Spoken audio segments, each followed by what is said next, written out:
Hello there. Who is Kevin Resigno? I'm here to tell you a little bit about me and what I've done to get me to where I am today.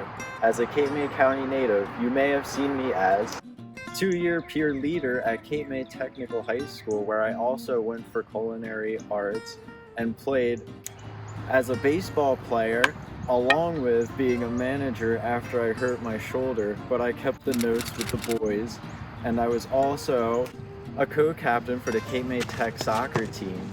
And during high school, I also had some time in summer jobs working the line at a pizzeria down in Sea Isle, along with bus running in a restaurant down in Avalon. These all prepared me for my next step in life when I went to college at Rowan University, where I was also an intramural soccer captain, along with doing research in food insecurity amongst college students. I had the privilege to present my research at several conventions, including the 11th Annual National Convention on Health Disparities.